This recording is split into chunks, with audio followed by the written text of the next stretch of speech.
नमस्कार मंडळी, श्री स्वामी समर्थ. आपल्याला 19 एप्रिल 2026 रविवार दिवशी अक्षय तृतीया हा सोन्यासारखा सण साजरा करायचा आहे. बघा, वैशाख शुद्ध तृतीयालाच अक्षय तृतीया म्हणतात.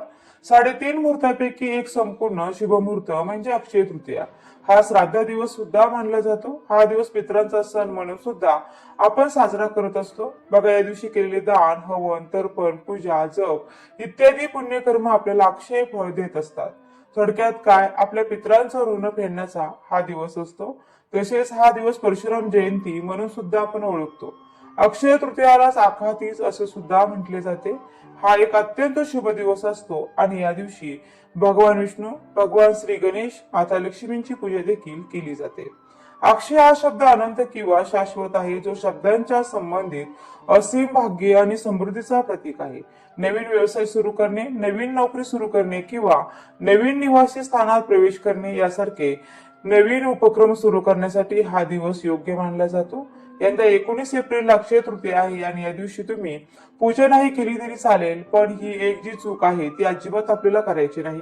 99% लोकांना माहिती नसेल की ही चूक कोणती आहे. तसेच या दिवशी काय करावे, काय करू नये याविषयीची संपूर्ण माहिती आपण पाहणार आहोत आणि त्यामुळे व्हिडिओ हा शेवटपर्यंत नक्की पहा.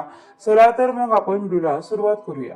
यंदा 19 एप्रिल रोजी रविवारी अक्षय तृतीया आहे आणि या तृतीया तिथीचा प्रारंभ हा 19 एप्रिल रोजी सकाळी 10:49 सुरू होणार आहे आणि 20 एप्रिल 2026 रोजी सकाळी 7:26 तृतीय तिथी ही समाप्त होणार आहे. मात्र यंदा 19 तारखेलाच अक्षय तृतीया ही साजरी केली जाणार आहे.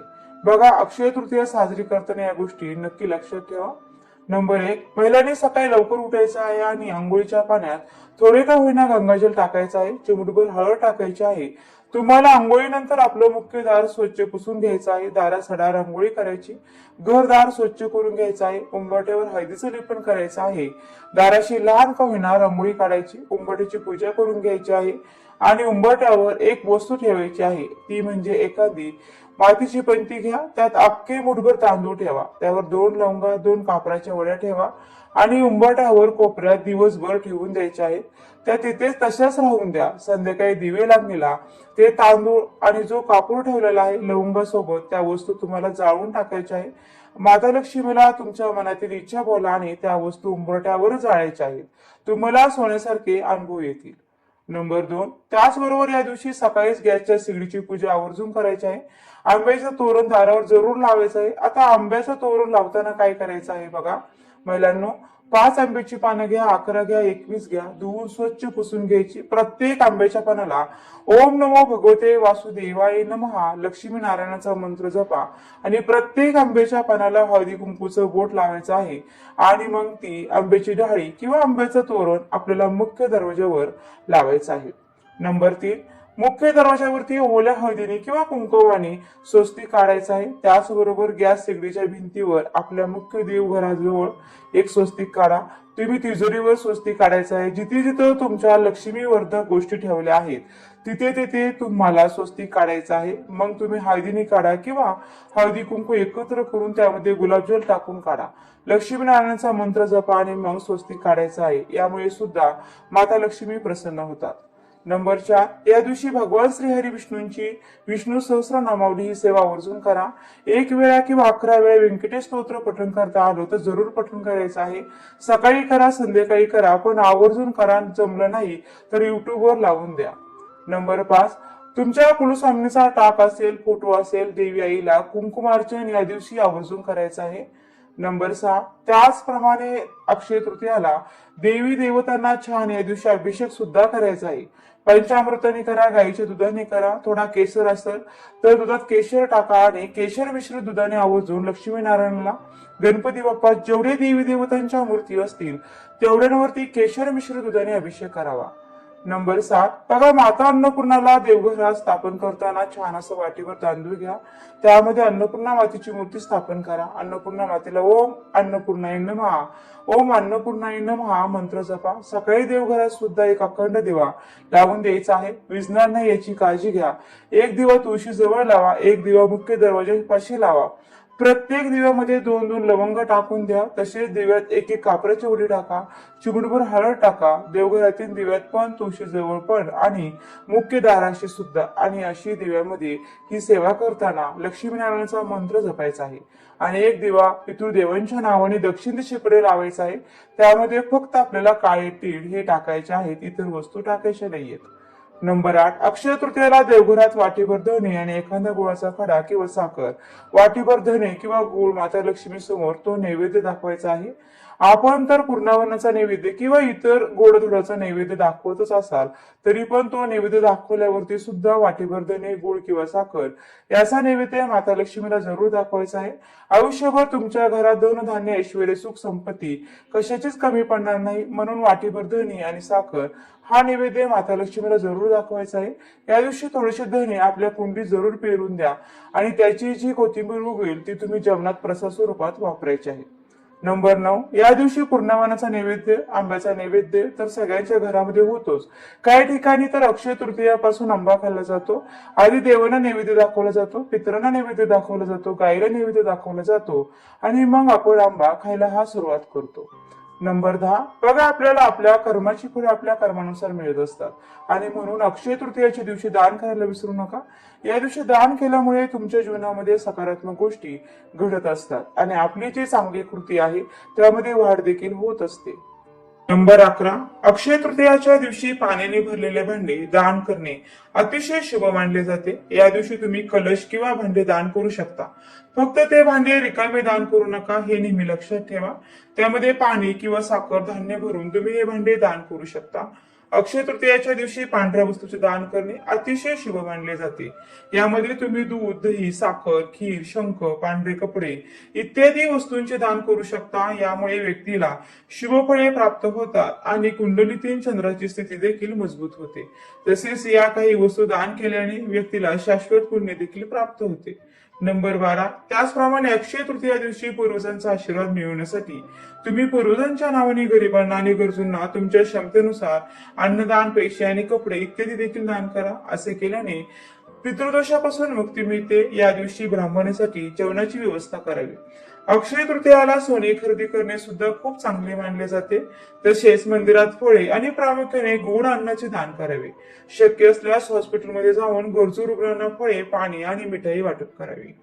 नंबर 13, त्याचप्रमाणे बघा मंदिरात पूजेचे साहित्य उदाहरणार्थ घंटा, पूजेची थाळी अर्पण करू शकता. तसेच विद्वान व्यक्तींना धार्मिक पुस्तके भेट दिल्यास गुरु बृहस्पती प्रसन्न होतात. त्याचप्रमाणे या दिवशी आपल्या आईवडिलांचा आणि गुरूंचा आशीर्वाद घ्यावा. मोठ्यांचा आशीर्वाद घेणे या दिवशी विशेष फलदायी ठरतं.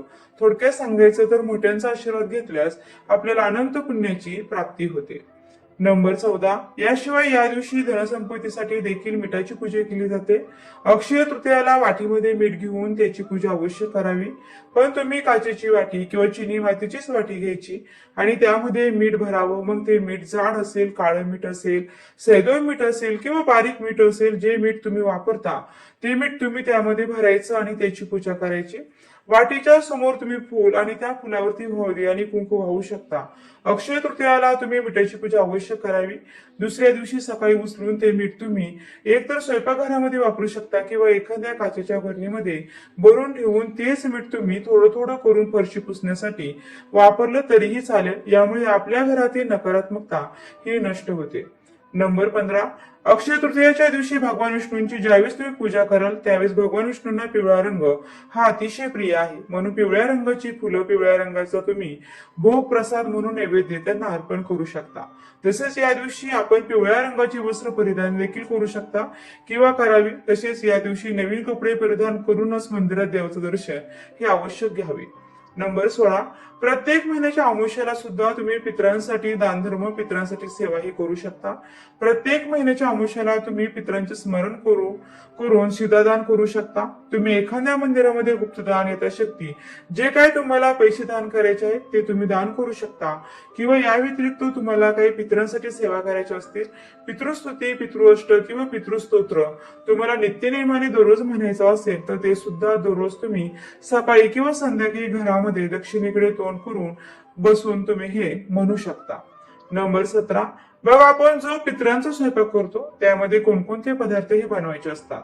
तर काही ठिकाणी फक्त पुरणपोळीचा नैवेद्य अक्षय तृतीयाला दाखवला जातो, पण काही ठिकाणी पितरांसाठी पितरांचा स्वयंपाक हा बनवला जातो. तर पितरांच्या स्वयंपाकामध्ये आवर्जून तांदळाची खीर ही सगळ्यांकडेच बनवली जाते. त्यानंतर उडदाचे वडे बनवले जातात, आळूची वडी, तसेच आळूची भाजी, तसेच कढी बनवली जाते. त्याचप्रमाणे बटाट्याची भाजी, भेंडीची भाजी, डांगराची भाजी, त्यानंतर गवारीची भाजी देखील बनवली जाते. चटण्या बनवल्या जातात. चटणीमध्ये स्पेशली तिळाची चटणी आणि जवसाची चटणी ही बनवली जाते. त्याचबरोबर कोशिंबीर पंचामृत, बऱ्याच ठिकाणी मेथीची भाजी, कारल्याची भाजी हे सुद्धा बनवलं जातं. आणि याचबरोबर लिंबू, तूप, भाजलेले किंवा तळलेले पदार्थ जे असतात ना, तर ते सुद्धा पितरांना खूप आवडतात. नंबर 18, पितरांच्या स्वयंपाकामध्ये कांदा लसूण वापर अजिबात करायचा नसतो. कांदा लसूण विरहित जेवण जे आहे ते पितरांसाठी बनवायचं आहे. आणि पितरांच्या स्वयंपाकामध्ये शेवगा, वांगे किंवा गाजर या 3 भाज्यांचा वापर मात्र अजिबात किंवा चुकून सुद्धा करायचा नसतो. नंबर 19, पितृभोजन होईपर्यंत घरातील सर्वांनी, तुमच्या भावकीतील असतील, तुमच्या घरातील असतील सर्वांनी लहानांपासून ते मोठ्यांपर्यंत उपवास करायचा असतो. जे काही आपण स्वयंपाक पितरांसाठी जेवण बनवलेलं आहे ते उष्ट देखील करायचं नसतं आणि स्वयंपाक बनवताना चाकून देखील खाऊन पाहायचं नसतं. नंबर 20, पितरांसाठीचा स्वयंपाक करत असताना दुसऱ्याबद्दल वाईट बोलणं, रडणं, पडणं किंवा खूप खुशी आनंदाने स्वयंपाक करणं, तर या गोष्टी करायच्या नाहीये. नॉर्मल जसं आपण स्वयंपाक करतो किंवा जास्त कोणाबद्दल काही बोलायचं नाही, आपापलं काम आपण करतोय, तर अशा पद्धतीने स्वयंपाक जो आहे तो तुम्हाला पितरांसाठी करायचा आहे. आणि पितरांच्या स्वयंपाकाला कधी नावं देखील ठेवायची नाही. भले तुम्ही कोणाकडे पितरांचं जेवायला गेलात किंवा आपल्या घरी जरी बनवलं तरी तुम्ही जेवण करताना किंवा जेवण झाल्यावर सुद्धा नावं ठेवू नका. नंबर 21, मित्रांसाठी जेव्हा आपण नैवेद्य बनवतो तर त्यावेळेला जेव्हा आपण ताट बनवतो आणि समोर नैवेद्य दाखवण्यासाठी ठेवतो तर त्यावेळेला आपण पाण्याने चौकोन भरीव न काढता पाण्याने आपल्याला गोल काढायचा आहे आणि त्यावर मग हे जे ताट आहे नैवेद्याचं बनवलेलं ते तुम्हाला ठेवायचं आहे. नैवेद्य दाखवताना उलट पाणी फिरवायचं असतं. जसं आपण देवासाठी सगळ्या गोष्टी करतो त्याच्याबरोबर एकदम उलट सगळ्या गोष्टी पितरांसाठी करायच्या असतात. पितरांसाठी जेवण, पितरांसाठीचं ताट हे शक्य झालं तर 99% तुम्हाला मिळालं तर केळीच्या पानावर वाढायचं आहे. पण सगळ्यांनाच केळीचं पान मिळतील असं शक्य नाही, त्यामुळे तुम्ही ताटामध्ये देखील वाढू शकता. पितरांना नैवेद्य दाखवून झाल्यावरती लगेच काढायला देखील घास ठेवायला अजिबात विसरायचं नाही. नंबर 22, केळीच्या पानावर जेव्हा आपण जेवण वाढतो तर त्यावेळेला केळीच्या पानाच्या मध्यभागी सुरुवातीला आपल्याला शुद्ध गाईचं तूप चमच्याभर टाकून मग त्यावरती भात ठेवायचा आणि मग त्यावरती वरण वाढायचं. इतर वेळी बघा आपण भात वाढतो त्यावरती साधं वरण वाढतो आणि त्यावर आपण तूप वाढत असतो, पण पितरांच्या ताटात खाली तूप, त्यावरती भात आणि त्यावरती वरण असं वाढायचं असतं आणि लिंबू जे असतं ते सर्वात शेवटी वाढायचं असतं. नंबर 23, अक्षय म्हणजे कधी न संपणारे, अखंड टिकणारी या दिवशी केलेली जी पूजा असेल, दानधर्म असेल, अक्षय टिकून राहतो, कधीही संपत नाही. म्हणून या तिथीला आपण जे जे शक्य असेल ना त्या सेवा आणि थोडं का होईना दान अवश्य करायचं आहे. यामुळे बऱ्याचशा पितृदोषातल्या 100% अडचणी दूर होतात आणि पितृ शांत, तृप्त होऊन भरभरून आशीर्वाद देखील देतात. नंबर 24, आता बघा, तुमच्या घरात काहीच करत नसतील, म्हणजे तुमच्या घरात परंपरेनुसार काराकेळी पूजन वगैरे होत नसेल किंवा गावी करत असतील तरी पण काय करायचं आहे, या दिवशी तुम्हाला पितृदोष असो किंवा नसो, देवांची पूजा झाल्यानंतर दुपारी 12 ते 12:30 वाजता एक दिवा दक्षिणेकडे तोंड करून लावायचा आहे. आणि तुम्ही सर्वांनी दक्षिणेकडे तोंड करून बसून आसन घेऊन बसा आणि एक वेळा का होईना पितृस्तोत्र हात जोडून पठण करायचं आहे. आता नाही पठण करता येत, युट्यूबवर लावून दिलं तरी पण चालेल. आपल्या पितरांसाठी, पितृदोष दूर होण्यासाठी आणि बऱ्याचशा अडचणीतून मार्ग मिळवण्यासाठी, घरात अखंड लक्ष्मी टिकून राहण्यासाठी आपण तुळशीजवळ दिवा तर लावणारच आहोत. अक्षय तृतीयाला मुख्य दाराशी लावणार आहोत. त्याचबरोबर एक दिवा पितरांसाठी सुद्धा आपल्याला दक्षिणेकडे तोंड करून लावायचा आहे. बघा, पितृदोष तुम्हाला नावाला सुद्धा उरणार नाही. तुमच्या पितरांना स्मरण करा, प्रार्थना करा. बघा मग कसे सोन्यासारखे दिवस येतील. मात्र महिलांना मासिक पाळी किंवा 4 दिवस वगैरे असतील तर घरातील इतर व्यक्तींनी सेवा केली तरी देखील चालू शकतं. नंबर 25, अक्षय तृतीयाला कावळ्याला सुद्धा घास द्यायचा आहे. साधा दही भात ठेवला तुम्ही किंवा पुरी केलेली असेल, एखादी चपाती केलेली असेल, त्यावर थोडासा भात ठेवा, थोडंसं दही टाका, चमच्यावर साखर टाका आणि घराच्या बाहेर कावळ्याला घास या दिवशी आवश्यक द्यायचा आहे. त्याचबरोबर घराजवळ गाय असेल शोधा, मिळून जाईल. गायीला सुद्धा ताजी चपाती द्या किंवा पुरणाची पोळी केलेली असेल, पुरणाची पोळीतला तूप लावून स्वतःच्या हाताने गायीला अक्षय तृतीयेच्या दिवशी आवर्जून सर्वांनी असा नैवेद्य खाऊ घालायचा आहे आणि मग आपण सर्वांनी जेवायचं आहे. आधी देवांना नैवेद्य दाखवा, पितरांना नैवेद्य दाखवा, कावळ्याला घास ठेवा आणि मग गायीला नैवेद्य दाखवून मगच जेवण करायचं आहे. तसेच या दिवशी कोणकोणत्या चुका आपल्याला टाळायच्या आहेत त्याबद्दलची माहिती थोडक्यात आपण जाणून घेऊया. नंबर 1, अक्षय तृतीयाच्या दिवशी मद्यपान धूम्रपान करणे टाळावे. हा जो दिवस आहे तर तो खूप शुभ आणि पवित्र मानला जातो. त्याचप्रमाणे या दिवशी कोणालाही वाईट बोलणे किंवा अपमानित करणे टाळावे. या दिवशी शांतता आणि सकारात्मकता टिकवून ठेवणे खूप महत्वाचे आहे. नंबर 2, अक्षय तृतीयाच्या दिवशी माता लक्ष्मी आणि भगवान विष्णू यांची एकत्रित पूजा करावी. माता लक्ष्मी आणि भगवान विष्णू यांची पूजा या दिवशी वेगळी करू नये, एवढी गोष्ट मात्र लक्षात ठेवा. बघा, जर आपण वेगवेगळे त्यांचं पूजन केलं त्यावेळी माता लक्ष्मी आपल्यावरती नाराज होतात, कारण माता लक्ष्मीला सर्वात प्रिय भगवान विष्णूंची केलेली उपासना आहे आणि भगवान विष्णूंच्या पूजेचं फळ मिळवण्यासाठी तुळशीची पाने त्यांच्या प्रसादामध्ये नक्की ठेवा. त्यांना तुळशीच्या पानांची माळ बनवून घाला. हा उपाय केल्याने भगवान श्री हरी विष्णू लवकरात लवकर प्रसन्न होतील. नंबर 3, या दिवशी नॉनव्हेजचं सेवन घरामध्ये अजिबात करू नये. मांस, मटण, मच्छी, अंडी या दिवशी आपल्या घरामध्ये अजिबात बनवायची नाहीये. नंबर 4, आता सर्वात महत्वाची जी चूक आहे बघा, या दिवशी आपण अनेक प्रकारच्या वस्तूंची खरेदी करत असतो. त्यामध्ये आपण सोने चांदी खरेदी करतो, तसेच आपल्या ऐपतीनुसार आपण ज्या वस्तू आपल्याला हव्या आहेत त्या वस्तू खरेदी करत असतो. पण यामध्ये चुकून सुद्धा आपल्याला या दिवशी प्लॅस्टिकच्या, ॲल्युमिनियमच्या किंवा स्टीलची भांडी किंवा लोखंडाची भांडी या दिवशी खरेदी करू नये. या गोष्टीत राहूचा प्रभाव खूप असतो आणि त्यामुळे घरात नकारात्मकता येऊ शकते. त्यामुळे या गोष्टींची चुकून सुद्धा खरेदी करू नका. नंबर 5, त्यानंतर पुढची सर्वात महत्वाची चूक म्हणजे अक्षय तृतीयेच्या दिवशी कोणालाही पैसे कर्ज देणे टाळावे. असे मानले जाते की या दिवशी आपल्या घरातील लक्ष्मी दुसरीकडे जाते. त्यामुळे चुकून सुद्धा या दिवशी पैसे किंवा सोने चुकूनही कोणाला कर्ज म्हणून देऊ नका किंवा तुम्ही स्वतः सुद्धा कोणाकडून पैसे हे उसने म्हणून घेऊ नका. नंबर 6, अक्षय तृतीयाच्या दिवशी पूजा स्थान, तिजोरी किंवा पैशाची जागा अस्वच्छ ठेवू नये. तसेच घराची नीट साफसफाई करावी. अस्वच्छ घर नकारात्मकतेने भरलेलं असतं आणि अशा घरामध्ये लक्ष्मी वास करत नाही आणि त्यामुळे या चुका सुद्धा आपल्याला अजिबात करायच्या नाहीयेत, ह्या पूर्णपणे टाळायच्या आहे. नंबर 7, या दिवशी तुम्ही शंख, कवड्या, श्रीयंत्र, कुबेर यंत्र, भगवान श्री गणेश, श्री हरी विष्णू या सर्व गोष्टी माता लक्ष्मीला अतिशय प्रिय आहेत आणि त्यामुळे त्यांचा आपल्याकडून चुकूनही अपमान होणार नाही याची काळजी ही आपल्याला घ्यायची आहे. नंबर 8, त्याचबरोबर या दिवशी अजूनही काही नियमांचं पालन करायचं असतं. त्यामध्ये घरामध्ये पती पत्नीने ब्रह्मचार्य पालन करायचं आहे. त्याचबरोबर घरामध्ये भांडण, कटकट, वादविवाद होणार नाही याची आपल्याला काळजी घ्यायची आहे. नंबर 9, ज्या महिलांना मासिक धर्म चालू आहे, म्हणजे बघा अगदी मासिक धर्माचा 4था दिवस असेल तरीही अक्षय तृतीयेची पूजा ही चुकूनही करू नये. त्याचप्रमाणे ज्या महिलेची नुकती डिलिव्हरी झालेली आहे, म्हणजे तिचे 12 दिवस पूर्ण झालेले नाहीत, तर अशा महिलांनी सुद्धा चुकूनही अक्षय तृतीयेची पूजा करू नये.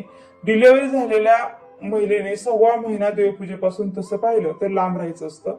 त्याचबरोबर विटाळ असेल, सुतक असेल तर अशा महिलेने सुद्धा अक्षय तृतीयेची पूजा ही पूर्णपणे टाळायची असते. अक्षय तृतीयाला तर्पणविधी होम करायला विसरू नका. याचा संपूर्ण माहिती आपल्या चॅनलवरती उपलब्ध होणार आहे, तो व्हिडिओ देखील येणार आहे, नक्की पहा. तर अक्षय तृतीयाच्या पूजे संबंधित ही माहिती तुम्हाला उपयुक्त वाटली असेल तर व्हिडिओला नक्की लाईक करा, शेअर करा आणि चॅनलला सबस्क्राईब करायला मात्र अजिबात विसरू नका. व्हिडिओ शेवटपर्यंत पाहिल्याबद्दल अगदी मनापासून तुमची खूप खूप आभारी आहे. धन्यवाद. श्री स्वामी समर्थ. जय जय स्वामी समर्थ. रामकृष्ण हरी.